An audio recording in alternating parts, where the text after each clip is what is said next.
Assalamualaikum warahmatullahi wabarakatuh. Alhamdulillah wa syukurillah wa la hawla wa la quwwata illa billah. Assalatu wassalamu ala rasulillah wa ala alihi wa sahbihi wa wala. Rabbi shrah li sadri wa yassir li amri wa hlul 'uqdatam min lisani yafqahu qawli. Amma ba'du. Bapak Ibu yang dirahmati Allah, alhamdulillah kita bisa ngumpul lagi di rumah, di antara rumah-rumah Allah. Yatluna kitab Allah, membaca Al-Quran dan Sunnah. Kemudian kita lanjutkan dengan wa yatadarasunahu bainahum, mempelajari isinya, yaitu majelis ilmu, sehingga harapannya Allah wa nazalat alaihimus sakinah, turunkan sakinah, wa ghasiyatumur rahmah, dan curahkan rahmatnya, wa hafathumul malaikat, dan mengirim malaikat untuk menjaga kita semua, wa dzakarallahu fi man indah, dan nama-nama kita semua disebut di sisi Allah Subhanahu wa taala, sehingga mendapatkan doa dari para malaikat. Allahumma ighfir lahum warhamhum. Bapak Ibu yang dirahmati Allah Subhanahu wa taala, kembali ke materi yang sudah libur beberapa lama, yaitu kitab Tazkiyatun Nufus karya Dr. Ahmad Farid, pengujian jiwa dalam Islam. Dan kita sampai di faktor-faktor penyakit hati dan racunnya yang berbahaya. Terus hati itu bisa keracunan, dan racunnya itu bahaya, sehingga kita harus menghindari. Mungkin kita sering mendengar orang yang mabuk, livernya dan sing bermasalah, parah meleh dan sing pecah tentu. Maka itu menunjukkan bahwa sebenarnya itu bukan minuman yang baik untuk diminum, dan agama kita melarang, tapi sebagian orang menentang, sehingga akhirnya sakit livernya, hatinya. Maka Bapak Ibu dan Allah Subhanahu wa taala disebutkan di sini bahwasanya semua dosa itu ibarat racun bagi hati, sehingga ketika kita menginginkan hati yang baik, maka dosa itu harus dijauhi, serta faktor-faktor yang menyebabkannya sakit dan rusak. Terus dosa itu juga bisa mengantarkan kepada kerusakan dan sakitnya hati. Parah malih mungkin jadi kebiasaan, bisa sakit kronis yang mungkin susah dicarikan obatnya. Maka dialah yang membuat hati sakit dan keinginannya tidak sesuai dengan kehendak Allah Subhanahu wa taala. Berarti sakitnya hati seseorang itu ketika dia menjalankan sesuatu tidak sesuai kehendak Allah. Ketika dia ahli maksiat, umumnya itu malas sholat. Ketika dia senang dengan makanan minuman haram, umumnya dia malas ibadah atau malas ke rumah ibadah. Sehingga Bapak Ibu Allah Subhanahu wa taala itu sudah menjadi rumus yang bisa kita pahami. Ketika kita menginginkan bisa tenang, nyaman untuk itikaf di rumah, di antara rumah-rumah Allah, maka kita harus mengusahakan jauh dari sebab sakitnya hati kita, yaitu dosa dan pengantar menuju dosa. Oleh karena itu, maka bahaya dosa bagi hati itu bagaikan racun bagi tubuh, sebagaimana yang dituturkan oleh Ibnu Mubarak, aku melihat dosa bisa mematikan hati. Terus beliau langsung mengatakan bisa mematikan hati, tidak cuman bisa membuat hati sakit, bahkan bisa mati. Dan kecanduan dosa menyebabkan hina. Seorang tokoh misalnya, lurah misalnya, kecanduan main judi, itu jelek. Kecanduan sabung ayam, itu jelek. Dan kemarin saya ngobrol sama bapak saya, kayak bayarnya ini senangnya adu jago. Dibuatan kajian gitu. Artinya tidak ada kemuliaan pada orang-orang yang ahli maksiat, walaupun dia punya kedudukan, punya jabatan. Nanti di Solo ada camat, jadi camat awalnya, tapi gandeng-gandengi orang yang bukan haknya, gitu. Akhirnya jadi lorot ya. Terus staf biasa di kecamatan itu dipecat, masih ada. Makanya Bapak Allah Subhanahu wa taala, itulah ketika orang tidak paham bahwasanya naik dan turunnya kita, kemuliaan kita itu di tangan Allah. Tu'izzu man tasya wa tudhillu man tasya biyadikal khair. Mulianya kita di tangan Allah, hinanya kita juga di tangan Allah. Maka harusnya kita berjalan sesuai dengan kehendak Allah.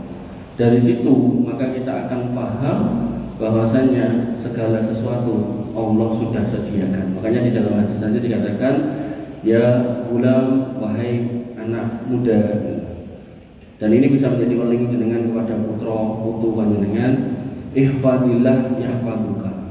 Jogonen agama Allah kelak sing jaga kowe. Tegasnya pripun ketika seorang anak ini sudah dewasa, sudah punya ceritanya sendiri, ini pun biasanya buatan kerso lami-lami kali yang sepaya, pengen dolan, pengen jajan.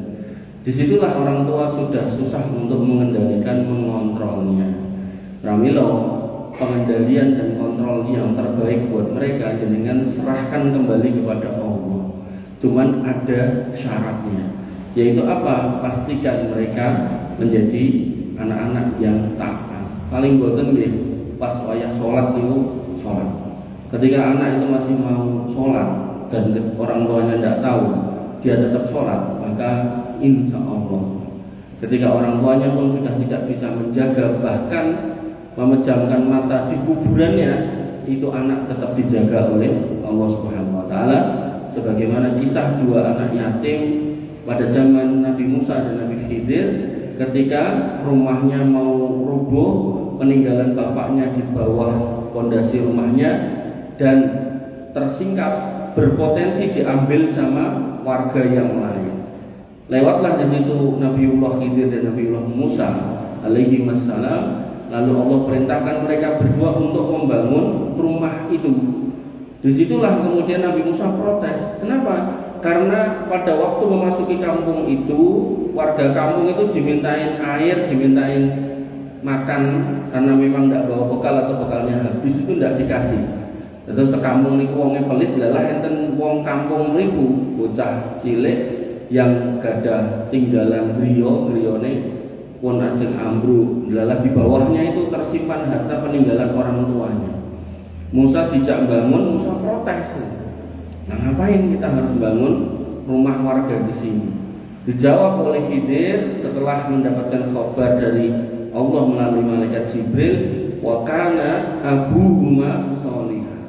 Anak iki anaknya wong soleh. Nah, ditafsirkan oleh Ibnu Katsir, orang soleh di sini bukan bapaknya langsung, tapi bapak 7 tingkat di atasnya. Ada bapak, mbah, buyut, tangga, wareng, apa namanya, udak-udak, gantungan siwur, nomor 7 nih. Sehingga ketika jenengan soleh hari ini, insya Allah itu menjadi penjagaan buat putra kali putu panjenengan nanti, bahkan ketika jenengan sudah tidak ada.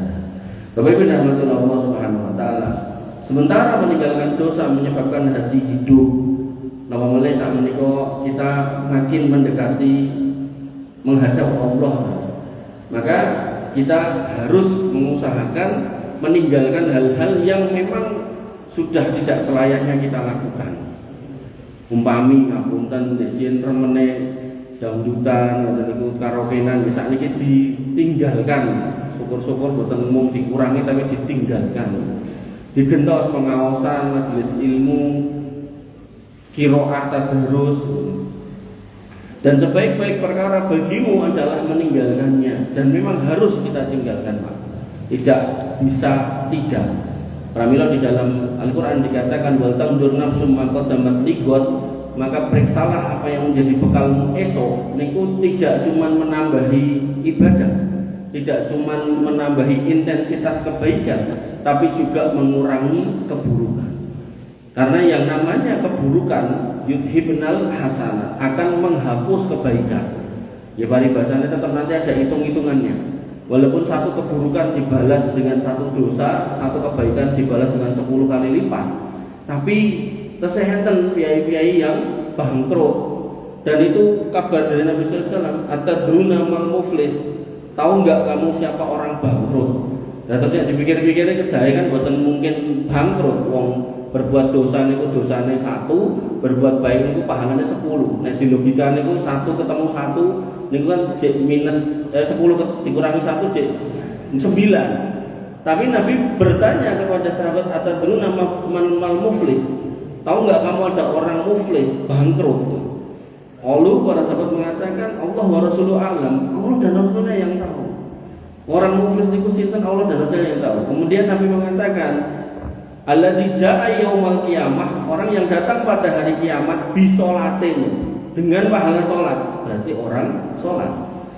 Wasiyamin, dan pahala puasa, berarti orang puasa. Wasakatin, dan pahala zakat, berarti orang taat nih. Paling boten rukun Islam ini boten ditinggal nih. Nah, tapi dia juga waqat syatama hada. Hari-hari bersamaan dengan dia beribadah, dia juga mencela orang. Misalnya ngapunten mlampah ing griya dugi masjid, jaraknya mungkin 100-200 meter ya. Sambil jalan membersamai teman, sepanjang jalan ngerasani orang gitu. Terus pahalanya mungkin 27 derajat karena sholat berjamaah, tapi karena yang dirasani 28 lo minus 1. Makanya Bapak Ibu rahmatullah Allah Subhanahu wa taala niku derek rampung ten niku mungkin tekan masjid ngrasani takmire gendi. Masjid tok reget ngene iki piye, keran bocor ngene iki piye. Padahal dia mampu berbuat hanya untuk sekedar beli keran, atau mungkin ngapunten ada tetangganya yang nganggur, misal ngupahi, Mas nyo 50 nyo 100 tulung masjid kayak pelen, kan bisa sebenarnya. Tapi itu pun berat, lebih ringan untuk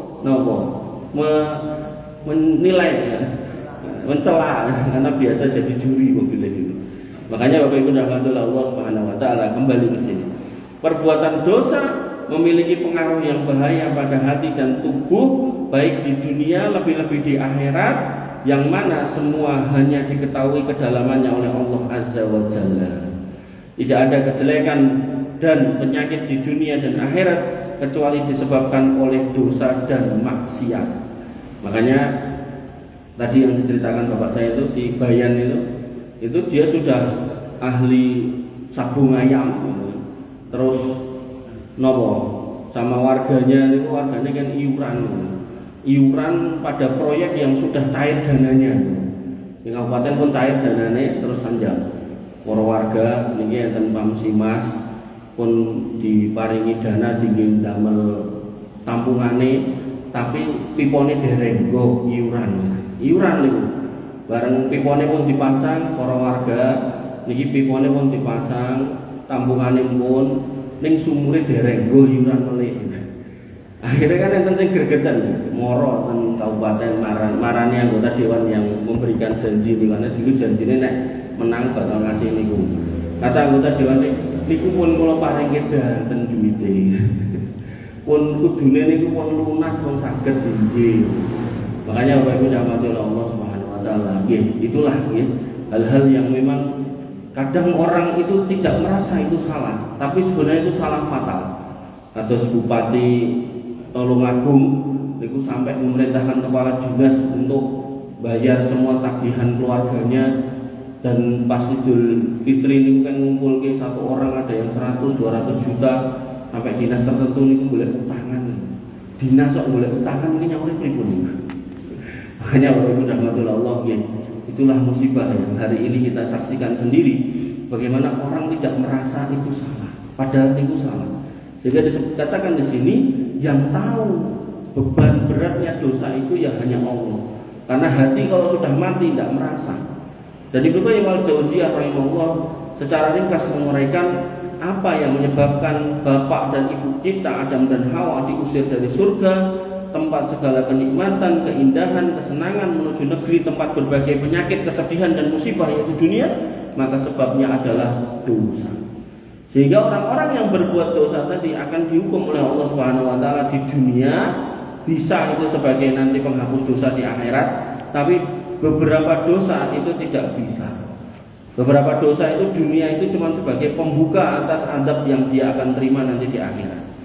Maka apa yang menyebabkan iblis juga diusir, kata Ibnu Qayyim al-Jauziyah, dari langit, dilaknat dan diubah lahir batinnya menjadi makhluk yang jelek, lalu perawakannya diubah menjadi makhluk yang paling buruk dan keji.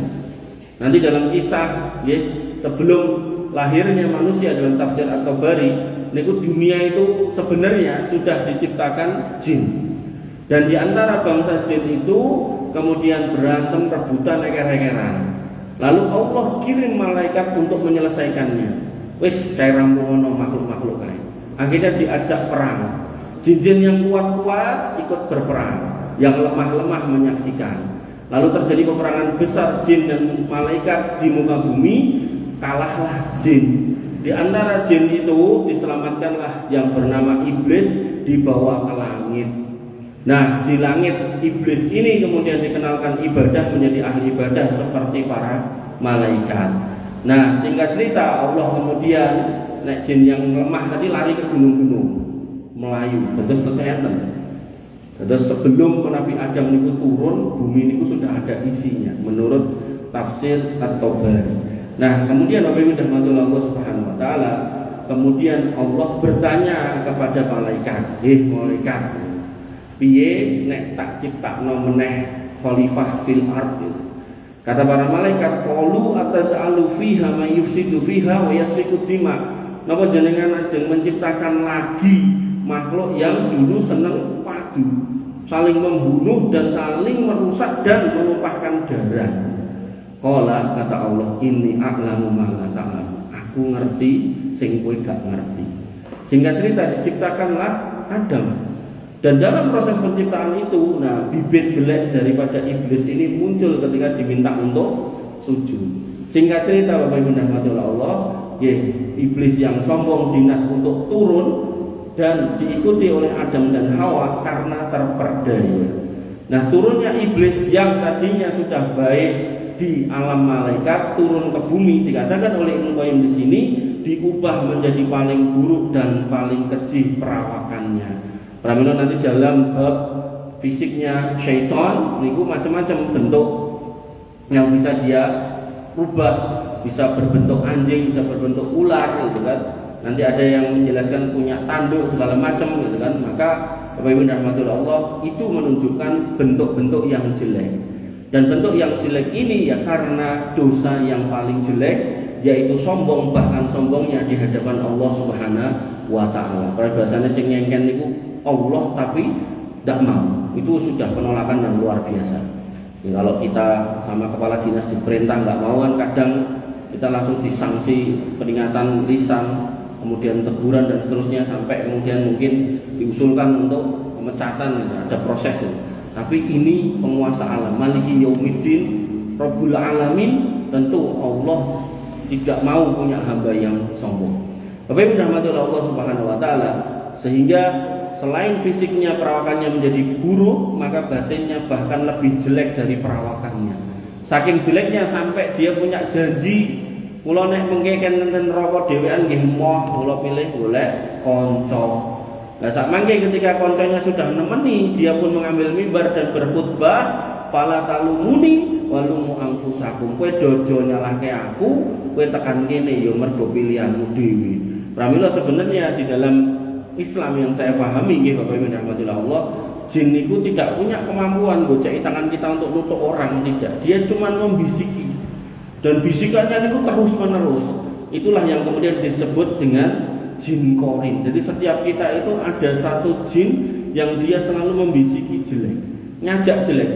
Pokoknya kalau kita misal pengen beribadah, dia ngajak malas. Kita pengen infak, dia ngajak pelit.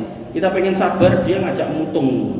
Dan para sahabat pernah bertanya, ya Rasul, apakah jenengan juga punya jin korin ini? Kata Nabi, aku ya duwe, mung bedone nek jin korin ku wis mlebu Islam. Makanya sing dikongkon ning aku bendino sing apik-apik.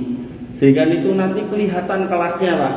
Ketika kita ba'da Ramadan merutinkan 2+1, kadang berat dengan berbagai macam alasan. Tapi Nabi tidak di luar Ramadan, di luar Ramadan Nabi bahkan tahajud sampai kakinya bengkak. Ini menunjukkan bahwasanya Nabi itu punya kelas sendiri, karena yang tadi itu, yang membisiki itu adalah jin yang sudah baik. Pramila dengan kita bermajelis ilmu, membaca Quran, zikir, wirid, dan hal-hal yang sifatnya kebaikan mengingat Allah, disitulah jin itu nyingkir. Bahkan kita mau nginfak 10.000 aja mungkin kita mikirnya bisa 10 kali. Sidora. Mengko nek kita infake itu ra sida dadi sak yuta kan gitu. Pun kados lare kula nek nglumpukke fitrah niku ngitung oh untuk 200 misalnya. Angsal 200. Terus digojeki kali piye ngono. Itu mbok kasih itu temennya itu nanti enggak jadi 200. Berkurang 10.000. Makanya Bapak Ibu rahmatullah Allah Subhanahu wa taala, itulah hati yang luar biasa. Kalau kemudian kita tidak bisa menjaganya, kita nggak akan punya rasa atas apa yang baik. Bahkan justru kita tidak akan punya feeling kalau itu sesuatu yang jelek. Kembali ke sini. Jadi sudah mukanya jelek, batinnya pun jelek, perawakannya jelek. Dan ini jenengan bisa dapati juga dari antara manusia itu enten lah. Orang-orang yang tidak sholat, niku mau putih ya niku letek mulai orang putih tambah letek. Terus kelakuannya elek, omongannya elek gitu kan. Terus nek delok barangnya wong ngono pengene jiko, nek kesinggung sithik pengene menganiaya. Itu manusia pun sudah kita bisa lihat. Nek ngomong ke jin kan tadi tidak kelihatan tuh Pak. Tapi nek menungso ngoten. Makanya jenengan yang punya temen jarang-jarang ibadah atau ada hitungan gesek. Nek ngomong niku nyelarake ati, wong kadang sing salat wis sok enten sing wonten niku, nek mulih niki mboten. Makanya Bapak Ibu rahmatullah Allah Subhanahu wa taala, ada seorang bapak yang solih niku berpesan kepada anak gadisnya, "Nduk, nek golek bojo kuwi sing salat." Lah kenapa to, Pak? Ya nek dalilnya kata, tapi namanya orang tua kan tidak selalu bisa dalil. Dia memberikan petuah kepada anak gadisnya, "Nduk, nek Gusti Allah wis dilaleke, engko lak kowe gampang ditinggal dia." Disitulah kemudian menjadi pengajaran buat kita nih, bagaimana kemudian seorang hamba harus senantiasa ingat Allah Subhanahu wa taala agar tidak cuma wajahnya dijelekkan kalau lupa kepada Allah, tapi juga akhlaknya itu agar bisa terjaga menjadi baik kalau kita ingat Allah terus. Makanya namanya zikir itu penting, Pak. Makanya jangan sampai ketika panjenengan Bapak Ibu ngapunten mungkin biasa mendengarkan musik-musik dan itu mulai ditinggalkan, diganti. Dan mobil niku flash disk diisi murotal, pengausan, nopo-nopo lah hal-hal yang kemudian tidak berisi lagi tentang musik-musik. Kan iki musik-musik niku isine ra karo-karuan, ning rame teng kampus-kampus niku to. Tentang perzinahan, tentang perselingkuhan. Enten lagu judulnya selingkuh itu indah. Niku wong ora kepikiran selingkuh jadi pengen selingkuh gitu. Karena dia bayangke indah. Jika Bapak Ibu rahmatullah Allah Subhanahu wa taala, dan itu tidak cuma wilayahnya anak muda, bahkan anak tua pun juga akan merasakan memelih ketika kemudian mendengarkan yang kayak gitu-gitu. Beda halnya ketika kita sudah berusia lanjut 50 plus 60 plus gitu. Kemudian kita mendengarkan firman Allah, mendengarkan petuah-petuah para ulama gitu. Di situ kita akan lebih damai, lebih tenang, dan tidak akan kepikiran hal-hal yang aneh-aneh ya. Bapak Ibu rahmatullah Allah Subhanahu wa taala. Kemudian dia tidak cuma dirubah perawakannya dan akhlaknya, batinnya, yang dekat juga diubah dan dijauh. Dulu dekat dengan Allah di langit sana, saya pernah jelaskan pada pertemuan yang pertama, Allah itu di atas sana, kemudian dia justru dilempar jauh ke bumi. Kemudian rahmat diubah menjadi laknat, dapat kemudahan dekat dengan Allah, semua yang diminta diberi, itu kan sebuah kenikmatan. Terus rahmat itu luas ya, bisa bermakna hidayah, kemudahan, jauh dari masalah, jauh dari penyakit gitu kan, jauh dari orang jelek, segala yang jenengan inginkan itu terpenuhi, banyak makna rahmat. Termasuk masuk surga itu juga rahmat. Nah ini jin setan malah diubah menjadi laknat, turun ke bumi, berjuang lagi. Kemudian indah diubah menjadi buruk, dan surga diubah menjadi neraka yang menyala. Itu untuk iblis. Nah kita disebutkan oleh Nabi SAW bahwasanya ad-dunya sijnul mu'min. Terus dunia itu dereng neraka, tapi baru penjaranya orang beriman. Wal jannatul kafir, dan surganya orang kafir. Sehingga kita ketika akhirnya mengikuti Mbah Adam untuk beranak pinak dan tinggal di dunia, maka kita diminta seperti orang yang berada di penjara. Ketika ada batasan jangan dilanggar. Nabi niku nek nekat munggah pager ditembak mati mungkin. Nek umpami saged medal ya tetep dioyak. Nek umpami nglawan nggih ditembak melih gitu. Nek mboten nglawan dilebetke melih. Makanya Bapak Ibu rahmatullah Allah Subhanahu wa taala, inilah dunianya. Tapi dunia atau penjara yang dimaksud buat kita bukan berarti kemudian kita harus benar-benar hidup susah, hidup tidak enak, mboten. Sampai yang namanya Ibnu Hajar Al-Asqalani, beliau seorang ulama yang kitabnya banyak, salah satu yang sering kita dengar adalah Fathul Bari, Syarah Sahih Bukhari. Di situ juga ada kitab Bulughul Maram. Beliau pernah diangkat menjadi seorang hakim. Kalau dan Indonesia di hakim agung. Beliau memakai fasilitas negara, kendaraan mewah, kereta kuda yang mewah, pakaian yang mewah. Kemudian dicegat oleh seorang Yahudi yang miskin. Ibnu Hajar Al-Asqalani, orang Islam bahkan ulama besar, dicegat oleh orang Yahudi yang kafir bahkan orang miskin. Yang kafir itu kan yang miskin nggih, terus enten Cina balong niku nggih ora duwe gitu. Mungkin enten Jakarta Tangerang niku Cina beteng niku ora duwe. Nah, maka Bapak Ibu rahmatullah dicegat. Dan si Yahudi ini pun mengatakan, "Syekh, kamu kayaknya keliru dalam menjalani agama." Nah, keliru piye? Nah, bukankah nabimu mengatakan naik dunia ini penjara buat orang beriman, surga buat orang kafir? Lah deloken aku koyo ngene malah koyo ning penjara, deloken sampean malah koyo ning surga. Maka Ibnu Hajar Al-Asqalani pun mengatakan, "Nggih, Mas tak ngandani. Nek kowe delok aku koyo ning surga, kuwi yo ora apa-apa, kan sudut pandangmu. Ning tak kandhani, surga kusuk ben luwih apik timbang iki. Lah nek kowe delok awakmu koyo ning neraka saiki, tak kandhani, neraka kusuk ben luwih ra karo-karuan ra penake timbang saiki." Sehingga dalam konteks kita menghadapi dunia sebagai penjara, dengan diberikan keleluasaan, mau kaya silakan, mau punya apapun silakan. Yang penting caranya harus yang halal, tidak menghalalkan semua cara.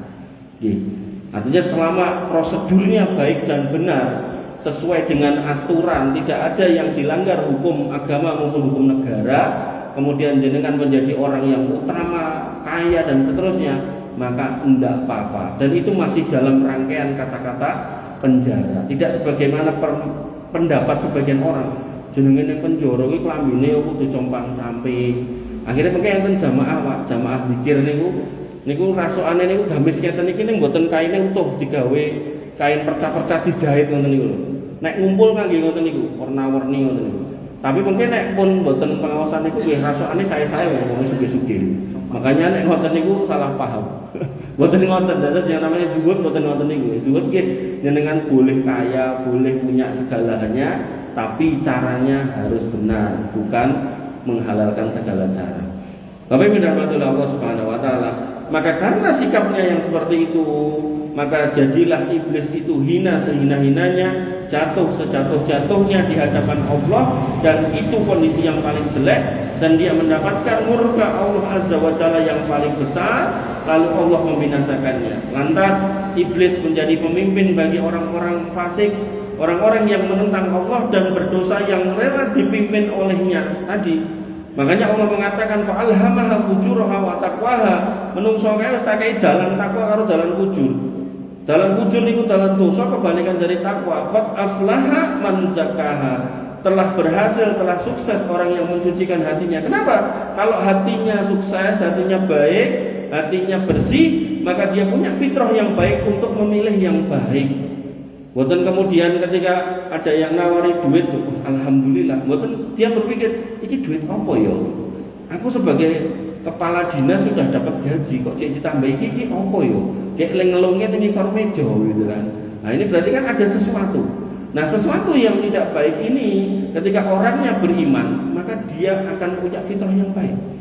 Makanya Bapak Ibu rahmatullah Allah Subhanahu wa taala, ada pimpinan kula niku ya biasanya kalau yang lalu-lalu kan di apa istilahnya, nek ada kegiatan niku meja niku penuh makanan setiap hari. Niki yang baru niki pas dicepaki panganan teko, iki anggaran kok ngendi? Nggih enten Bu, enten iki kok ngendi? Nek ora cetha aku mau. Terus enten makan-makan iki kok ngendi anggaran? Yang mriki-mriki kuwi ra kena. Wis kanggo dibuahi, malah dia yang keluar. Makanya Bapak Ibu rahmatullah Allah Subhanahu wa taala, nggih, kita harus punya sense of dosa, punya feeling ini benar apa enggak. Itu yang disebut dengan basiro. Kalau orang tidak punya basiro yang baik, maka pokoknya kulusaiin polu, wah repot. KPKP pengen diolu niku repot banget. pengen niki jiko. Makanya ada yang makan semen, makan aspal, makan tiang listrik gitu kan. Bahkan yang Bupati Tulungagung itu sampai menjatah semua proyek 50% saya minta. 50% itu terus turane nopo tuh. Mboten dadi napa-napa. Umpami pengusaha niku mungkin niku untung niku 20 sampai 30%. Umpami disuwun 10 niku nggih untung 20 lah. Nek sudah diminta 50%, niku ya berarti dia akan mengurangi spek habis-habisan. Toro dalan niku nggih mungkin prikil tok ora nek aspale gitu. Makanya Bapak Ibu rahmatullah Allah itu musibah bagaimana orang itu pengen dunia tapi dengan berbagai macam cara yang haram pun dia terjang. Makanya yang datang adalah murka. Dan orang-orang ini adalah orang-orang yang mengikuti bisikan syaitan, bisikan iblis, sehingga kita memohon agar senantiasa Allah melindungi kita dari godaan syaitan yang terkutuk, yang mana mereka menentang perintahnya dan menerjang larangannya. Allah Subhanahu wa taala. Maka Ibnu Qayyim al-Jauziyah juga mengatakan, lalu apa coba yang menyebabkan seluruh bumi itu tenggelam pada zaman Nabi Nuh? Bahkan air sampai naik menenggelamkan puncak gunung. Beliau punya putra namanya Kan'an, le munggah kene, kata Kan'an boten Pak. Kula saged nglangi mungkin niku enten bukit kula dugi mriku aman. Kata bapaknya, ora saiki le ngarep nglangi. Iki wis ora wayahe nglangi. Nek judule adab Allah, pilihane ya mung loro, slamet apa katut wis. Mendelep apa slamet wis ora enek. Ceritane selamat ya melu pae ora kesana. Makanya Bapak Ibu rahmatullah Allah Subhanahu wa taala nek kono wingi niku nembe Jawa ke dalu dugi enjing pun gentang pun banjir semeter niku kan. Niku pripun nek kados zaman Nabi Nuh alaihi salam. Bahkan wa farat tanur sing namine pawon niku sing biasane nggih masak. Biasane medal geni tinggi ngliwet niku medal toya dari semua penjuru keluar air. Mubal-mubal king langit mandap king ngisor munggah pun niku mboten enten rumuse ajeng latihan nglangi mboten enten. Pramila kula ndek sien niku nanti gadah sertifikat sea survival. Jadi kula dikirim ten offshore pengeboran tengah laut ngoten niku harus punya sertifikat itu. Latihane ten kolam renang ten GBK. Lah niku dicemplungke ngoten. Oh sing pinter nglangi entane nglangi, delokke oleh niku sing latih. Mas, nek sertifikat ngene iki ora enek critane nglangi, mungkin ning tengah laut ora bakalan iso. Dadi ning ngene iki rumuse iki nganggo alat pelampung, begitu kecemplung menengo anteng wis arek ngenteni kapal teko engko dislametke. Nek wong kapale kesuwen teko ya dimploki wapok iyu ya wis bojomu. Dadi boten saged nglangi soalnya teng tengah laut niku asrep, ombake gedhe. Nane nglangi kados teng kali boten saged. Makanya Bapak Ibu rahmatullah Allah Subhanahu wa taala. Kemudian dikatakan lagi di sini bahwasanya manusia itu pun mencoba untuk berenang akhirnya tetap tenggelam, maka apa juga yang menyebabkan kaum Ad yang diterpa angin topan hingga mencampakkan mereka. Kula ningali ten medsos niku enten cah cilik-cilik ten Afrika napa ten pundi enten angin lesus cilik ngoten, cilik dereng gedhe. Niku cah cilik-cilik SD niku tasih diuncalke langsung melayu ten arah angin niku. Terus balik ngoten niku akan seru lucu. Tapi pas zaman kaum Ad niki niku kok wong omahe mabur kabeh. Makanya Bapak Ibu rahmatullah Allah Subhanahu wa taala, ketika niku pun ketok saged ngangkat mobil, maka nggih itu bisa menghancurkan segalanya. Dan kalau sudah seperti itu, maka tidak ada hal yang bisa kita lakukan selain minta tolong kepada Allah. Karena kalau kita tidak kembali kepadanya, maka sebagaimana orang yang tenggelam dan diangkat sama angin tadi, mereka mati di muka bumi ini seolah-olah mereka batang kurma yang telah kering, boten saged diharapkan buahnya. Maka kemudian apa yang menyebabkan teriakan kaum Samud? Mereka mati hingga hati mereka terlepas dari lambung mereka dan mereka juga binasa. Apa yang menyebabkan juga desa-desa kaum Lut, Al-Lutiyah kaum Lut musnah, yaitu maksiat yang luar biasa. Laki-laki seneng laki-laki, perempuan akhirnya enggak ada kebahagiaan laki-laki, akhirnya ya wis gak nek wong lanang ya wedok karo wedok. Akhirnya muncullah perbuatan kaum Lut, homoseksual dan lesbian. Niku nek istilah sakniki niku boti. Nah, maka Bapak Ibu rahmatullah Allah Subhanahu wa taala itu musibah nih. Karena di dalam Al-Quran disebutkan kaum Nabi Lut ini bahwasanya belum pernah ada orang yang melakukan kelakuan kayak kamu di alam semesta ini sebelum. Jadi ini kelakuan yang super gak bener itu. Sehingga Bapak Ibu dirahmati oleh Allah Subhanahu wa taala, kula enten rencang kula niku umur 30-an sekian putri belum nikah. Terus kula ada sederek saking bapak kula, saking ibu niku umun. Nah, niku saking bapak kula niku montir motor. Tangane hitam reget gitu, oli gitu. Nah, rencang kula teng kantor niku kula gejeki. Mbak, kowe lek rong nikah umur 36 rong nikah. Tak emang golek kowe yo ora apa-apa. Aku di calon, tapi wong iki ireng terus tangane iki apa jenenge enek bekas-bekase oli ngono kuwi. Ya ora apa-apa, berarti nek ngono kuwi lanang tenan berarti. Lah emang piye? Soale aku wingi ping pindho kecil kenal karo wong lanang bagus, resik, ganteng ngono kuwi. Bareng tak jak nikah malah dhek malah pilih karo wong lanang. Ini musibah Pak, hari ini kayak gitu. Dan kemarin saya baca berita, enggak tahu sumbernya valid apa enggak yang ditulis di situ, tapi ini cukup untuk kita membuat kita berhati-hati dan perlu mawas diri dan ngecek putra-putri kita. Bahwasanya di Indonesia itu laju pertumbuhan homoseksual itu termasuk yang paling tinggi se Asia. Makanya sampai ditemukan grup-grup online pecinta sesama jenis itu. Dan ini kayak fenomena gunung es. Ketoke ujungnya sedikit kecil, bawahnya besar. Makanya ngapunten jenengan kalau gadah lare niku mangangge rumus piyai sepuh ndek piye. Piyai sepuh niku nek umur belasan kan pakai kata welas, 13, 14, 15, 16 ngoten niku. Welas niku berarti diminta untuk mengajarkan akhlak tentang welas asih kepada makhluk sesama, baik binatang maupun manusia. Sehingga di usia-usia niku saya kalau kemudian dikasih latihan mungkin ayam, mungkin ikan, mungkin bunga, mungkin nopo gitu kan, agar dia punya amanah untuk mengurusi makhluk Allah. Yang harapannya nanti kalau dia punya cinta kasih kepada makhluk, sak mangke nek pun dewasa niku kersa ngurusi tiyang sepahipun ingkang sampun sepuh. Nah, begitu kemudian naik di situ ada likur, selikur, rolikur, telulikur, patlikur. Likur niku tegese linggih kursi. Linggih kursi niku maksudnya di situ di usia itu jenengan diminta untuk membekali dia untuk menghadapi masa depan. Pramila niku wanci nggih kuliah. Disesuaikan dengan keinginannya apa jenengan yang ngarahkan. Umpami ya toh, dia ngambil teknik nggih mungkin sak mangke sak bar niku ajeng pripun nggih jenengan sing ngarahke, diduduhke. Nah, begitu masuk di 25 niku ngangge istilah selawe. Seneng-senenge lanang wedok. Sehingga niku usia yang memang orang tua harusnya berusaha untuk mencarikan iki wis selawe.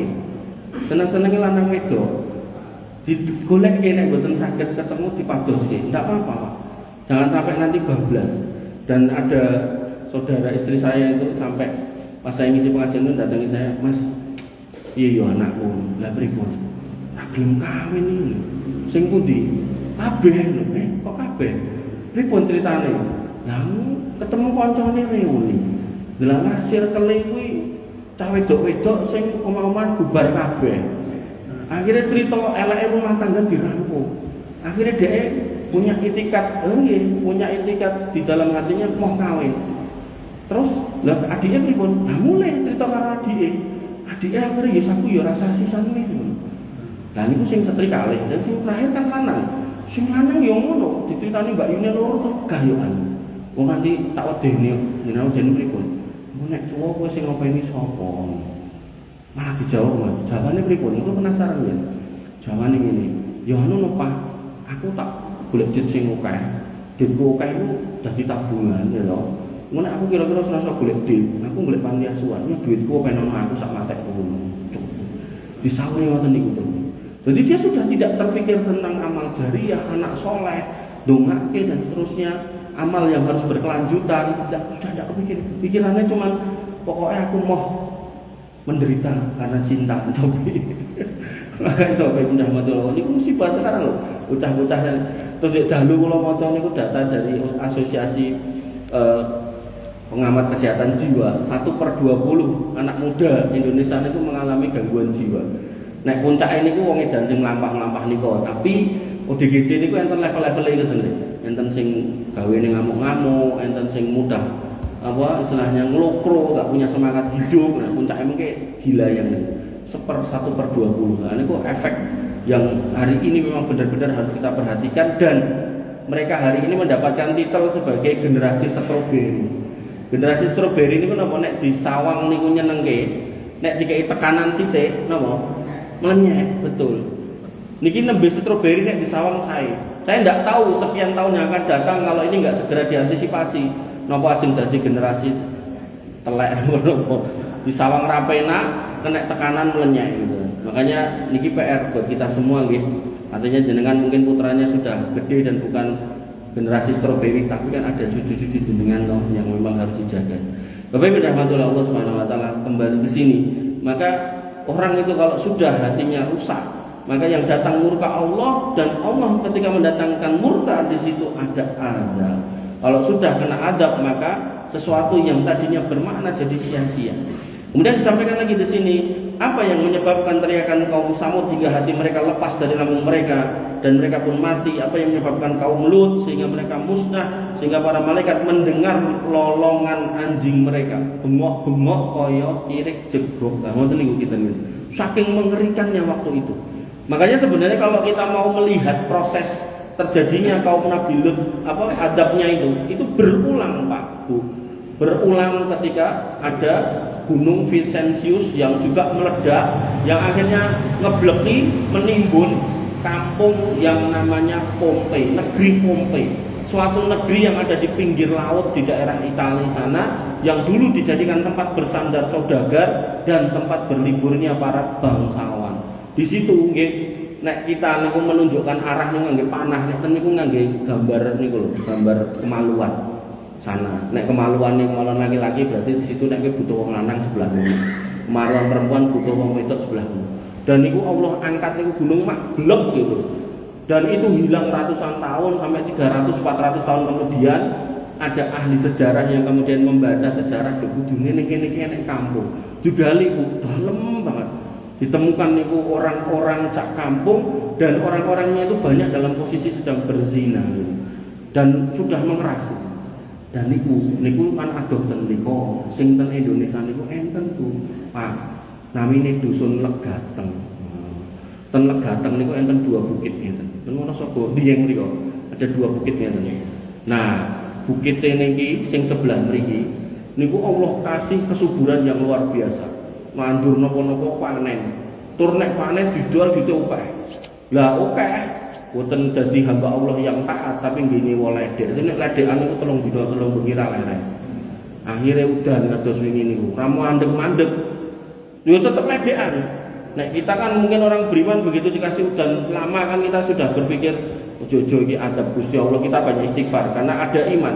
Nek orang iman yo tetep wah mumpung iki udan deres ledek ra tok mulih malah diopeni di. Wis iku gampang tak tambahi ngono. Akhirnya nopo zaman semanten 1954 nek ngoten kae itu. Listrik belum masuk di daerah situ. Nah, bledek datang. Gitu kan. Ya orang di luar Legateng nganggepnya bledek biasa. Besok paginya gunung bukit yang sebelah sini niku tugel. Boten mendap ten ngandap ning mencolot pindah. Luk. Terus warga yang ada ya megah kan duduk ya megah. Akhirnya mau dikai monumen tancap terbenam di sini sekian kakak. Selesai. Niku 1950-an, 2000-an Palu. Sekampung tukang judi. Mendelep diberi likuifaksi. Dan ini cerita ini akan berulang dimanapun Allah mau.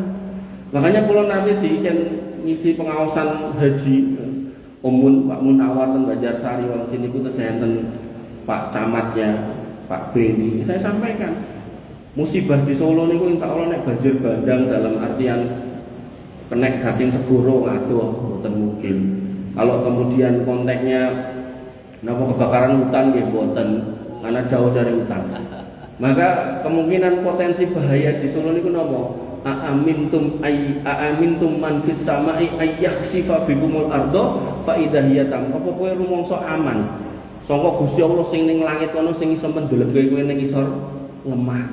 Ambleske lemahmu kuwi terus kowe mlebu kabeh. Terus kula sanjang Banjarsari sisih ler. niku insyaallah kiai iman takwa kathah. Kan slogan beliau Banjarsari Kampung Santri. Tapi sisih kidul, nah niku tesih enten RRI, tesih enten Gilingan Hotel Krusek. Nah niku nggih Banjarsari lho Pak, ampun kesupen. Indalah beliau saat ini jadi kepala dinas. Nah, jadi pun merdeka. Makanya Bapak Ibu rahmati Allah, niku potensi bencana di Solo niku bencana bumi sing ambles. Dan nek ambles niku nggih otomatis jenengan lewat mriku nggih ketut. Makanya jenengan bapak niku khususnya ampun lewat gen RRI niku bahaya Pak, bahaya. Saestu. Ampun angsal Bu nek denggokke mriko ojo lewat yo dia mau nek ambles. Hah? Oh nggih, Mas. Dan nek siang nembe istirahat niku. Lare-lare niku, mbak-mbak niku. Oh mbah wis wae. Ya. Niku nek poso nggih mboten leren lho. Kula poso niku ngisi ten Banjarsari ngangge gamis ngeten iki. Niku yo diawe yo. Mas. Jadi mungkin mikirnya barangkali ustadz yo khilaf ngoten. Wis parah kok ya. Parah. Tujune ra goden. Nek goden koyo megok boten pian. Bapak Ibu rahmati Allah. Nggih. Terus niki saya sampaikan dengan bahasa santai agar bisa buat kenang-kenangan jenengan. Saya setuju. Kula mencoba untuk menyampaikan niku di mana-mana itu sesuatu yang kita ngeri, tapi saya coba untuk kemas dengan bahasa-bahasa yang ringan biar bisa menjadi pengingat kita semua pentingnya menjaga diri kita dan keluarga kita. Makanya Allah niku mengingatkan ku anfusakum wa ahlikum naro. Surga kuwi ombo aja mau mlebu dhewe. Jaken keluargamu itu lho jaken.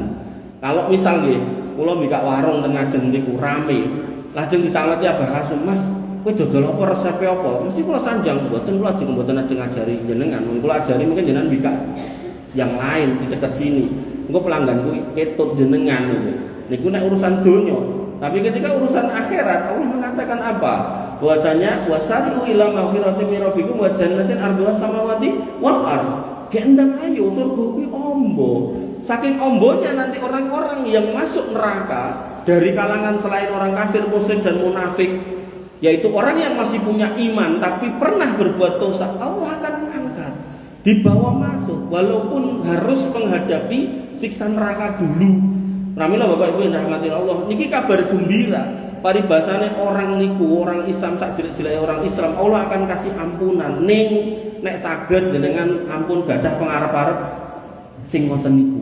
Wis ra apa-apa aku mau dileleke neraka sik ra apa-apa. Soale enten lho ten Bogor niku. Ngapunten ten Bogor niku. Pengawas sekolah ugi jaler kali setri. Selingkuh. Nah, terus di WA-nya terus bilang, "Kamu wanita solihah yang pernah saya kenal seumur hidup." Terus solihah kok selingkuh iki piye gitu. Ya, enggak bisa nih. Solihahnya menikah mboten kemudian selingkuh. Makanya Bapak Ibu rahmatullah Allah Subhanahu wa taala. Dan bahkan ada sebagian orang yang punya pendapat ketika melakukan itu gitu kan, enggak apa-apa. Saya rela harus mencicipi neraka ketika bisa berdua denganmu. Nah, ini kan juga setan yang pintar gitu loh, membisiki sesuatu yang jelek kemudian seolah-olah jadi enak. Karena tadi nek nyupir niku berjam-jam di jalan niku rungonane lagu selingkuh itu indah. Jadi ini terus niku apal terprogram secara otomatis. Piye carane ben kaya sing ninggon lagu itu. Dan niku patah lagu-lagu model ngoten niku. Kowe ndek bojo, aku nyilih delok seminggu wae. Engko nek cocok tak tutupe, nek ra cocok tak ulihke, ngoten niku to. Nah niki sing guyu ngertos niki. Kula yang krungu niku ya Allah lagu saiki ngene iki to. Saestu ampun mak mireng nek mireng ngoten niku mang simpel iki. Saestu. Mangga pramila niku musibahnya ustaz niku nek diundang jamaah kawinan. Terus jamaah niku nyewa ledek. Wah, susah nih. Niku enten ustaz niku hafid Quran. Ngarepe niku wong nyanyi dek wong merem kali dikit. Tapi yo sak merem-mereme wong pengke wae speaker ini sebelah ya tetep krungu, Pak. Makanya ya Allah niku jane lho Pak, nek dalam fikih niku jane. Niku ustaz niku boleh enggak datang begitu pas mlebu niku ledeke wadah ketok, mulih niku mboten dosa. Jadi hukum mendatangi walimahan wajib. Tapi begitu ada unsur haram di dalamnya, dia putar balik enggak dosa. Nah, amplop piye? Lalu kok ke asal mboten napa. Bapak Ibu rahmatullah Allah Subhanahu wa taala, jenengan nek ajeng walimahan, mang derek Nabi sallallahu alaihi wasallam niku paling gampil. Utsman bin Affan begitu pindah dari Mekah ke Madinah mengikuti Nabi sallallahu alaihi wasallam, Beliau tidak punya apa-apa, dipersaudarakan dengan orang kaya di Madinah yang bernama Sa'ad. Pak Sa'ad mengatakan, Mas Usman, jenengan sak menika pun dados sederek kula, niki kula gadah kebon kalih, mang pilih sing pundi sing jenengan remeni mengke kula paringke. Lajeng niki garwa kula nggih kalih, mang pilih kang pundi mengke kula pegat. Angsal panci niku. Apa kata Utsman bin Affan? Boten, mang dudohke mawon kula peken ten pundi kula tak sadean ten mriku. Akhirnya Utsman bin Affan masuk pasar berdagang. Begitu berdagang dapat keuntungan emas segede jari kelingking, beliau memberanikan diri untuk melamar seorang gadis Madinah. Iku nek saya ditawari ngoten, Mas iki nek kebon loro misal tawari Mbah Kasum. Pilih siji kula. Nggih kula pilih sing pundi. Pilih sing cilik dhewe nggih, cilik dhewe nggih angsal.